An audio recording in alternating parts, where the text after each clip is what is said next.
Hey everybody, this is Petey from the Spinner Rack, and this is happening way sooner than I expected to do it since you guys came out in droves. No, you didn't. There was at least 70 of you that came out to watch my video. I want to thank you for it. And for that, I'm going to start the Return of the Next Men, right? Now, you imagine it, when it ended, it was 1996, right?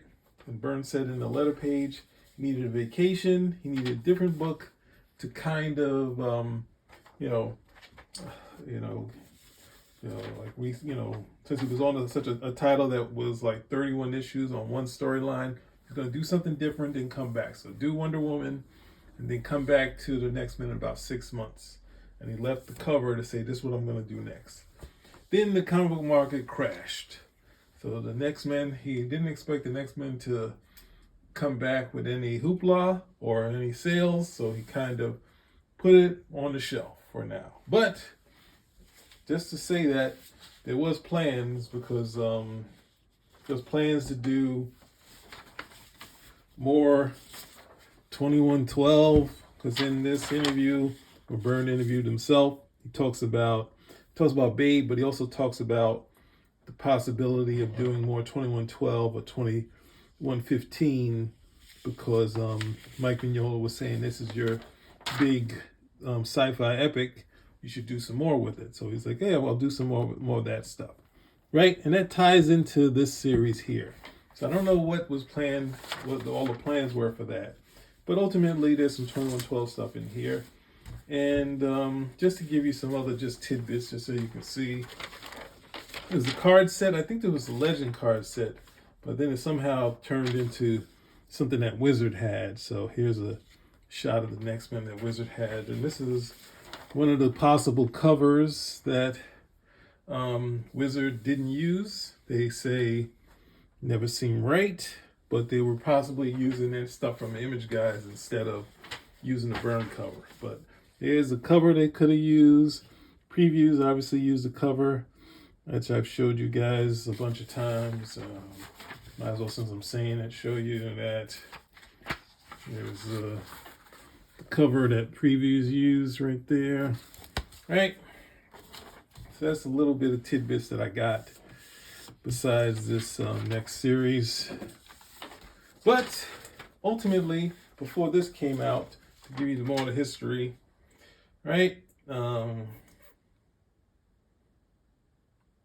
Byrne was like, well, I think behind the scenes he said that Dark Horse had not put together the last trade paperback, which would be Lies. So he called them up and said, "Hey, where's the Lies thing?" Said, "Oh, we thought you weren't doing that anymore."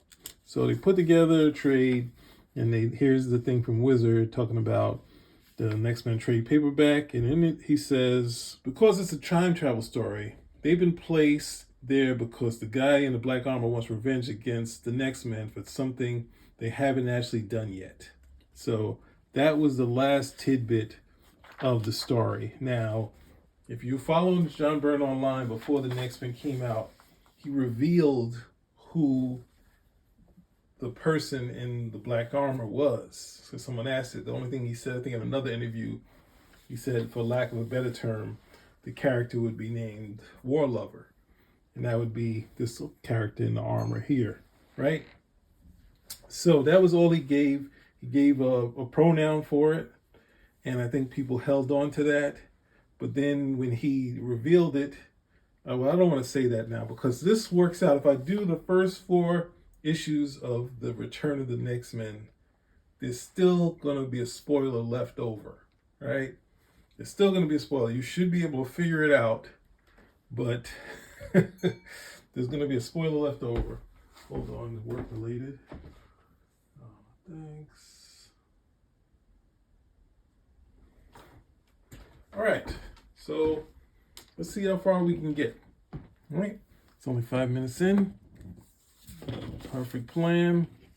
All right, so the last bits was when Byrne was asked about doing this again, and it was basically, not right now. Market isn't right. And then after he left Marvel, after the Hidden Years was canceled, he went to DC and he offered up the Next Men, and they said maybe not that right now. So that didn't happen there. And then he was he doesn't say retired, but he left DC Comics, and then the editor Chris Ryall, he was like pushing him to do some stuff, which he did some Angel. There was another person, Wayne Osborne, where he did FX. And since he had those two things kind of happening, he offered up doing the Next Men and a bunch of other things, right? So here we go. We gave you a little bit of history and some tidbits. And this is the return of the Next Men. It'll be issue 1, but it'll also be issue 31. And it'd be different since it was a dinosaur cover, but since it's been so long, John Byrne kind of truncated his thing. One of the things that people said was it was too slow, nothing happens. So this is one of the few times in history where he just took it and he made it a lot quicker. So a lot of stuff happens in a short amount of time, right? So instead of the 6-issue arcs or the 4-issue arcs, this would be 20, I think it was 20 issues, kind of culled down to 9, right? And would he pick up right where he left off? Well, interesting part would be that his inking would be different, and some of the things, the visuals, you see some of the highlights that he could do at this point, where he wasn't trying to give you like the greenery as a closed up space, but it's like type of thing to make them feel like they're enclosed.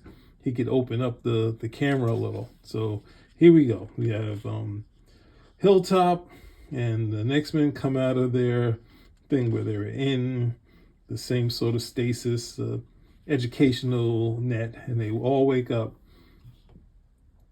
But Jazz still kind of has some residuals from what happened, right? So everyone is normal, just the same thing that happened in Lies, but everything is slightly different, right? So we have Hilltop here, just the same way Lies happened, so she's kind of shook. And then we have oh man, I don't know why I'm forgetting Tony. So Tony comes up and he's like, what? And they still have the residuals of that. And so it's got Byrne at this point has a nice mix of some of his cartooniness and his new current line. So it's really some nice stuff. Oh, hold on, let's see what that is.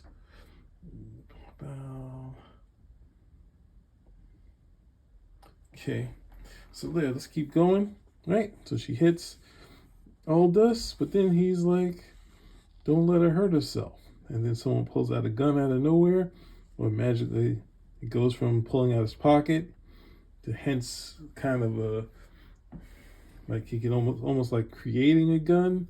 So we're not sure where we're at. It's another one of Hilltop's tricks, but then she sees it's the future. And Jack is like, don't jump.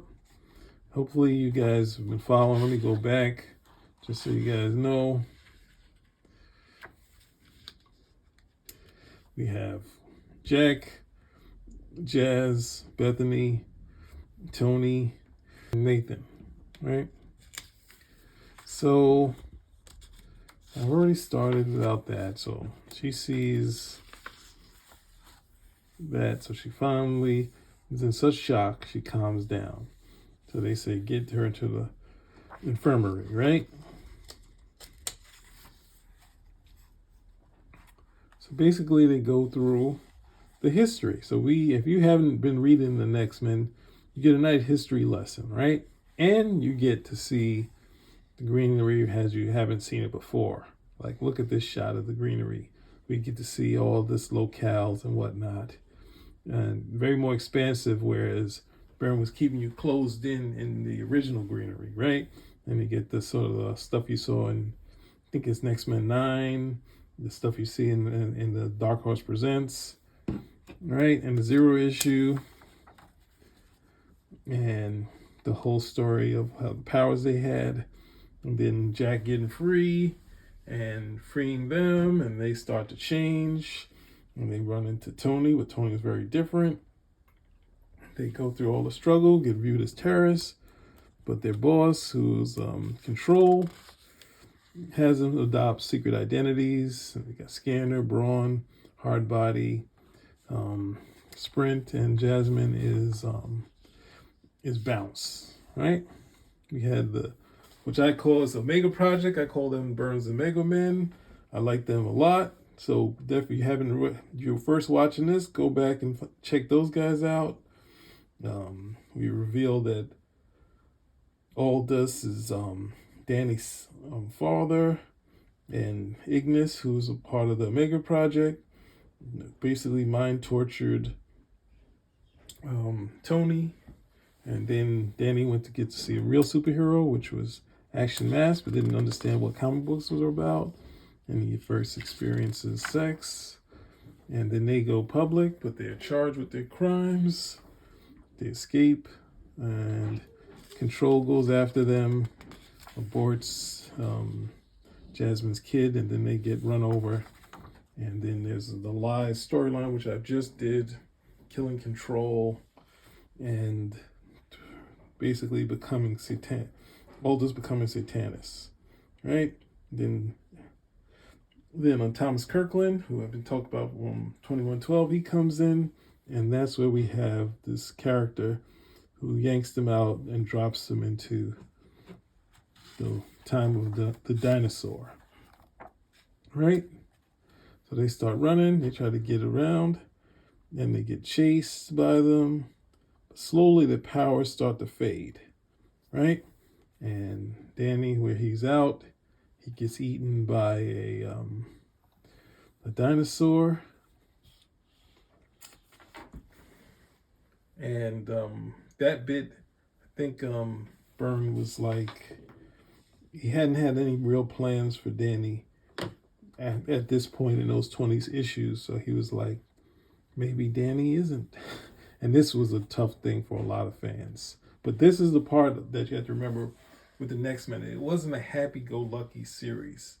It was a series with no restraints, right? Actually, there's another series after that before this that had no restraints.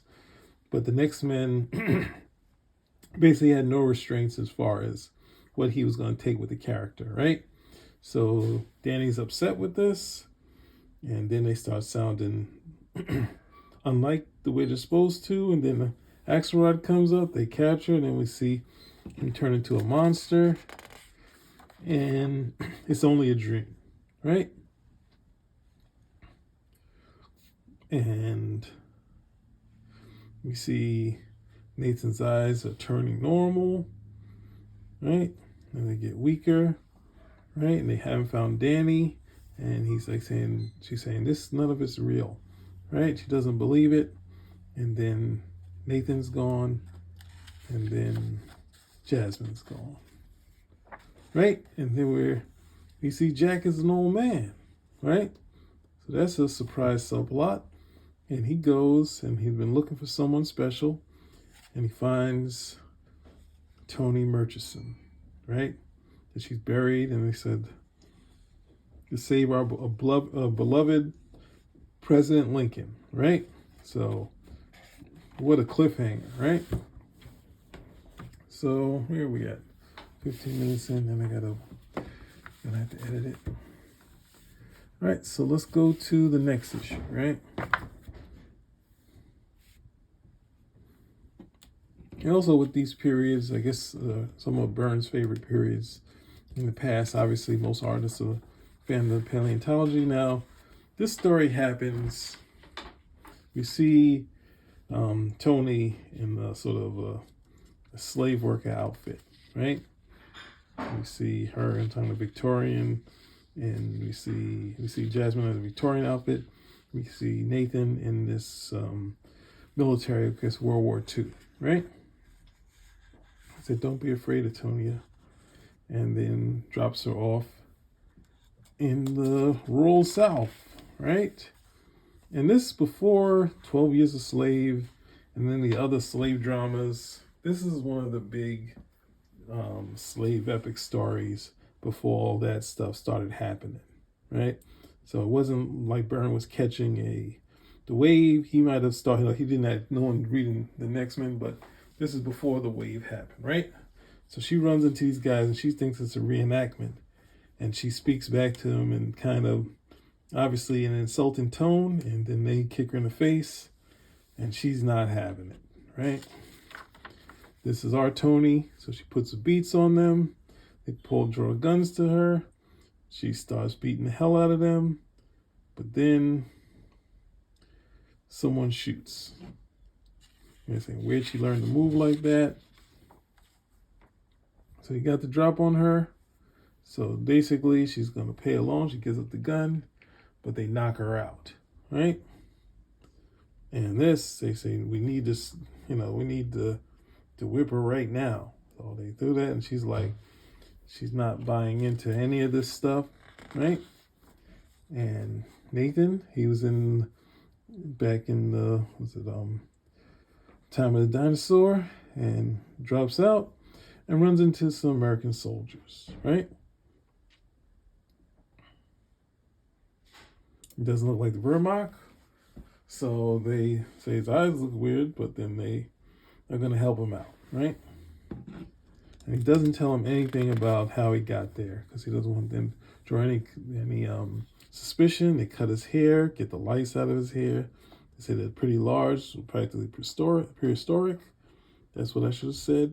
And then we go to this TV interview with the Father John, which is who we knew as Jack. So it's John Callahan, right? And he's followed the history of Antonia Murchison, who has she's up there with Harry Tubman, the Sojourner Truth, right? To stop the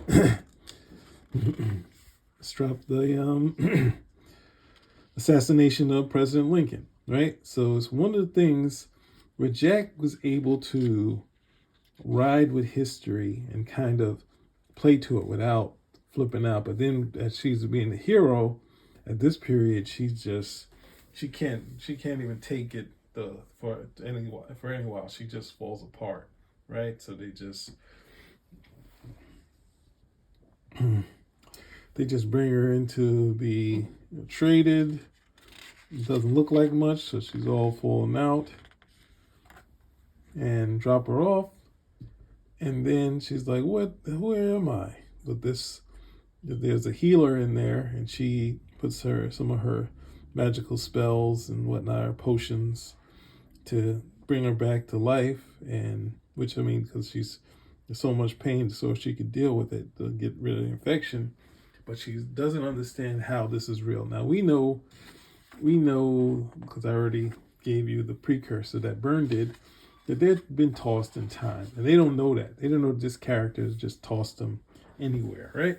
So we're in a time of Shakespeare, right? We meet Edward de Vere, and the Earl of Oxford, the Duke of Oxford, right? So I think I mixed up Duke of Earl, right? But anyway, I think it's the Duke of Oxford. Yep, the Earl. Sorry, I got it there. It is the Earl of Oxford. That's who he is. He's called Edward. It's Edward de Vere. So she pulls out a knife on there. People help clearing it up, and he's gonna say, "No, I don't think we're gonna cut from there, right?" So while the American soldiers are doing their thing, the Wehrmacht come out of nowhere and kill American soldiers, and they stop at Nathan, right?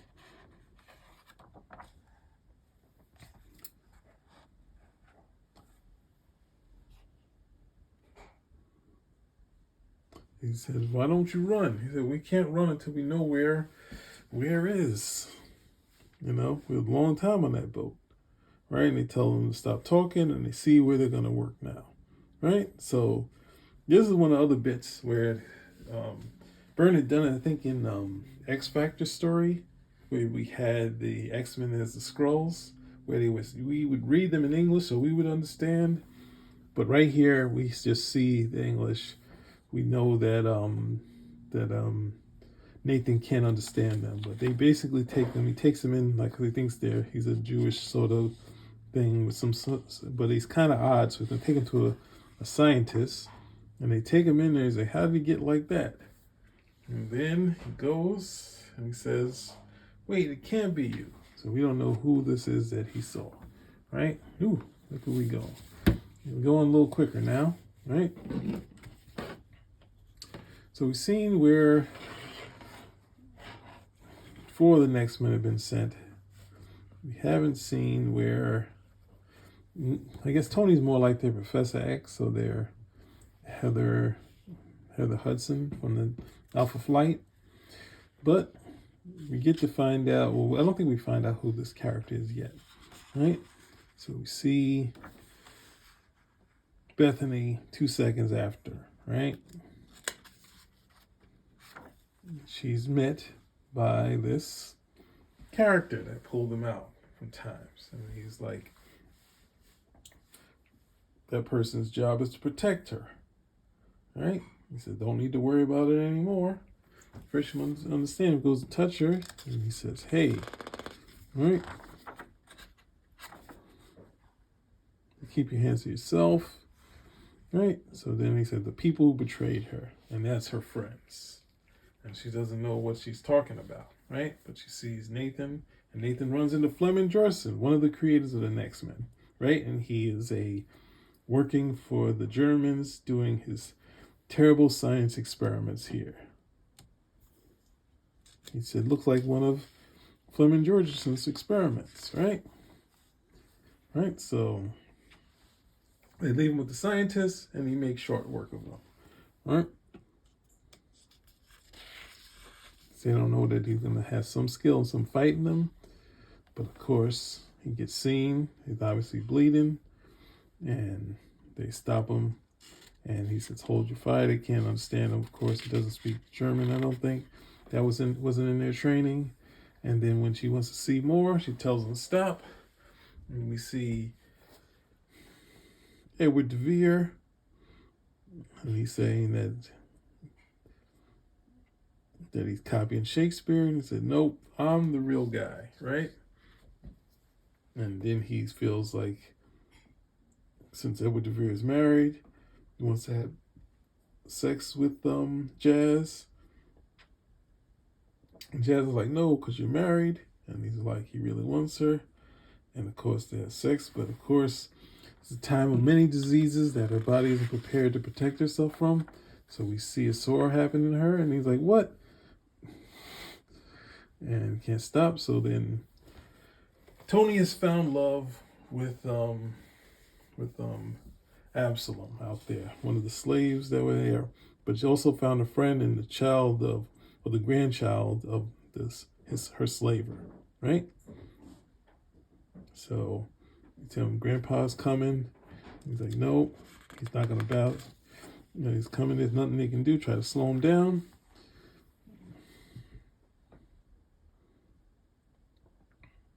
Tries to get husband to hide, which he does. And he realizes that she's been reading books, so that's punishment in and of itself. So he starts beating her down, right? So now they're going to give her 1,000 lashes, which we know she can't take. And we go back to Jack, who Jack is planning on his,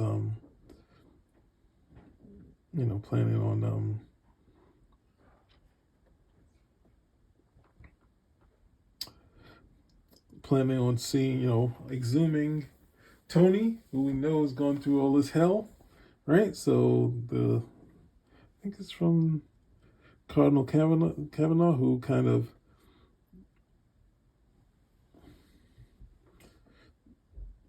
I guess, brought Jack in, so he's like, calls him Father John still. He doesn't call him Cardinal anymore, right? Or what's he call him? Your Eminence. He calls him Father John, right? So they got the body out, and they saying, with all the trees and stuff around it, they'll, So ultimately, when I first saw it, I thought it was a different world. I thought it may be a different alternate where he didn't have powers. But then we don't know how he's able to use his powers with no trouble, right?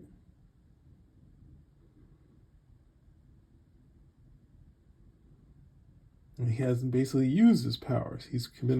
Somehow he's been able to control the power since she was what, like 20 years or so, right? And they get it out, they unearth it, they exhume her body, and we see she's lost a foot. So we're like, oh God, she has to go through some worse stuff, right? So they take out, see, I told you the X-Men is just excruciating, right? It's just a gut-wrenching experience, right? And she's like, why are you letting all this happen to my friends, right? You get to see all this stuff happening, right? And I don't think she's not watching Jack. She's not paying attention to Jack, but she's just watching the terrible stuff because she's not seeing Jack here for some reason. We're not sure about that yet, right? So he tries to hit her and she reveals who she is, right? So see, you should have put it together, put 2 and 2 together. If you haven't, let's go along. It's not going to be revealed directly in this one, but you're going to see what's going on. Well, it's going to be some clarity, right? So we see this jail, Billingsgate's maximum security prison, and the locales in this period of Byrne is just like phenomenal, right? So they're not too happy this person is coming in. Since the Next Men, we now know in the timeline where the Next Men the original timeline, the Next Men were pardoned, and we don't know why they were pardoned, right? So we have Jasmine coming in with a wig to see Jack. Jack has put himself in, because he killed someone, he decided he wanted to take some punishment and stay in jail for a while so he would pay for his crime, right? But he chose her that he can touch stuff without crushing it. And you see how happy Jazz is, right? And then she's going to come back as soon as she can. But he's changed his name to John, right? And as they go, leaves her with the Bible, right? So she comes back.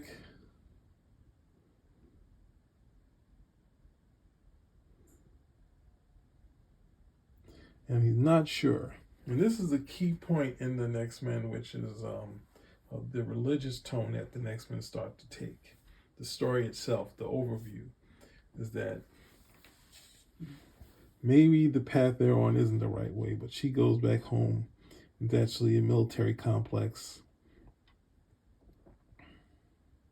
Oh, they don't look like they're taking a strike back home. They're taking where the Next Men are, right? And they're in Lexington, Coldier, and that's Long Island, New York. Right, and how is Jack? He wants to be called John now. He said you can get the full story to Control when we're done. And then we find out that Tony is now Control. And she's not used to it herself. And we get to the science experiment where they need but we see in this universe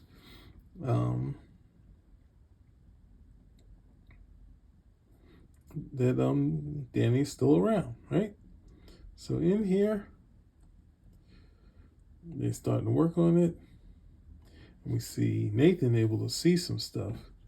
There's some radiation, something that's going on, and boom, a big sort of thing happens, and it cuts into the earth itself, deep, right? And we see their complex there.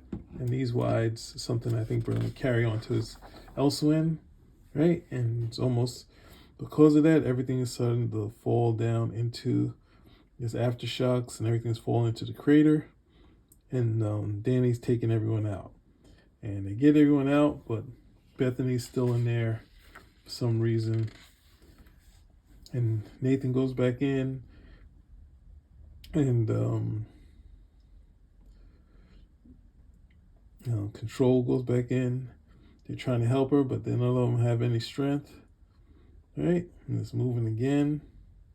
The whole building starts to topple. And we see Bethany fall into the lava.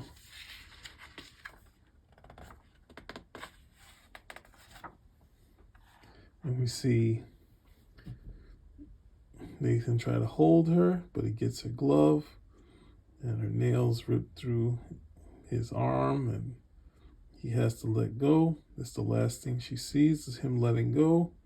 She falls into the lava. And Nathan, we find out Nathan died. And she almost died. And Control, which we now know is Cornelius Van Dam, he's like, there's nothing we can do, right? And he had to deal with the, testimonies on this hopeless search, right? So he doesn't want to do anything about it. And he said he knows her true face, right?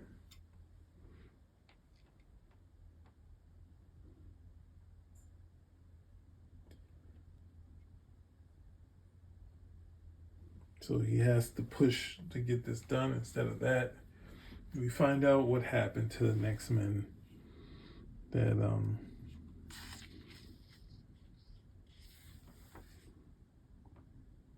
so ultimately, in the present timeline, the Next Men wouldn't have made it out, because in this scene where we lost Bethany, Control wouldn't be able to make the hard decisions, leaving Bethany underground, stuck under this, to find out if she was alive or dead. And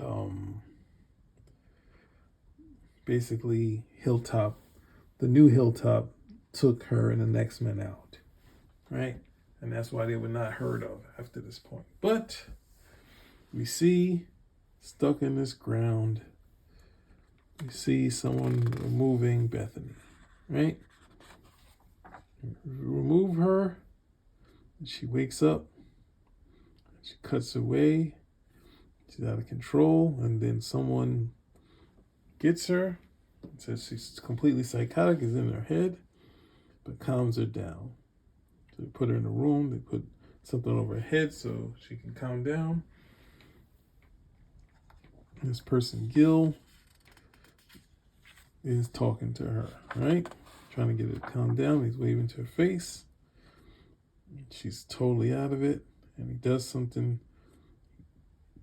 He trims her nails.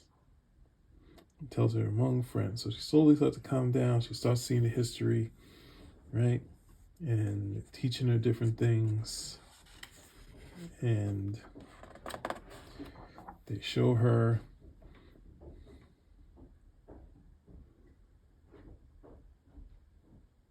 and then we have a thing where people don't really have to die or get old, right?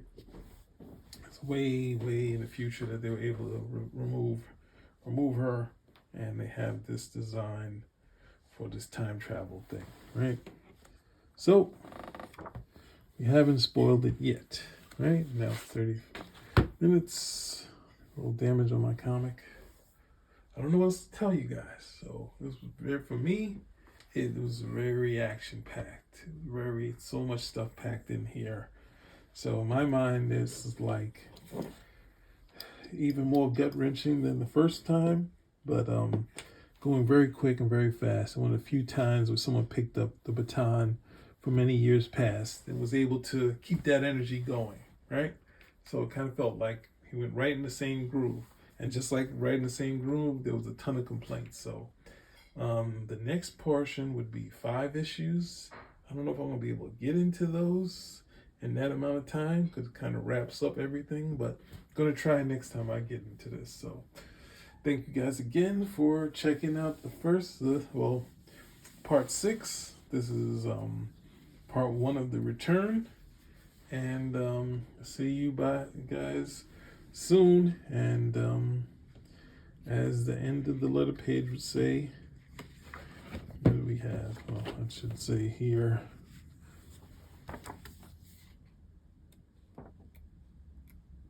It's a ton of ads. Next.